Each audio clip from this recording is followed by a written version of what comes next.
Case study of Scandinavian Airlines Flight 751, highlighting the communication and ethical issues, prepared by Mahabir-Birbalsingh.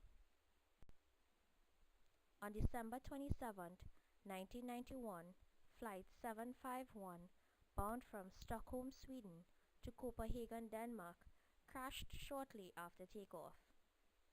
On board were 6 crew members and 123 passengers, one of which was a Scandinavian airline pilot on his way to captain another flight. Thankfully, there were no fatalities and only 8 serious injuries.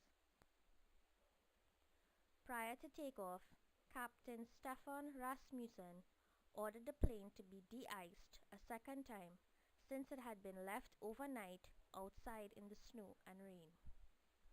Had there been a proper and thorough de-icing procedure carried out, clear ice would not have remained on both wings. Scandinavian Airlines did not have a documented procedure for de-icing or mixing the chemical solution. Neither was there appropriate equipment for a complete visual of the wing after. During takeoff, this clear ice became loose and was sucked into both rear engines, damaging the fan blades. The right engine began surging just a mere 25 seconds after takeoff. On hearing the loud explosions, the pilot tried to reduce the thrust. However, he noticed his gauges weren't reflecting what he was actually doing. He became confused. Meanwhile, the left engine had begun surging also, and within a matter of seconds, they were both on fire. First Officer Cedermark extinguished the fires, but both engines were lost. All power was gone, and the aircraft was now a giant glider. Within minutes, the plane crashed. First was the right wing, and then the cabin broke into 3 parts. The aircraft was totally destroyed, but the pilot insisted that he landed the plane to the best of his ability given the circumstances.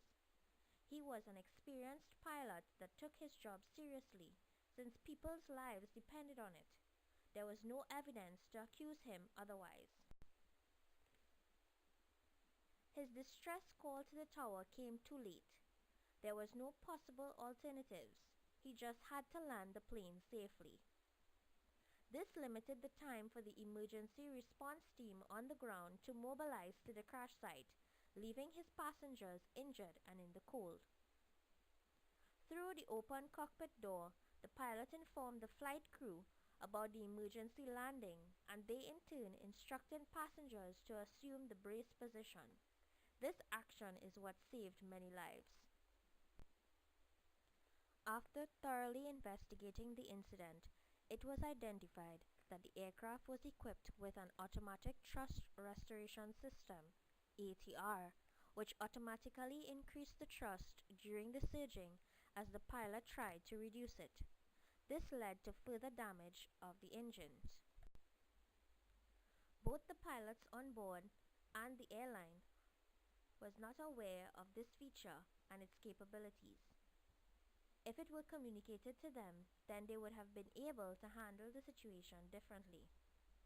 The pilots were not sufficiently trained to identify and deal with engine surges and emergencies of this nature.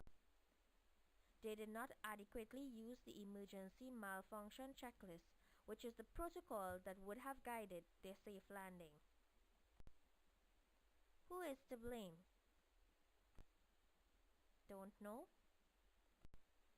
There were no single person or organization to be blamed. That included Captain Rasmussen.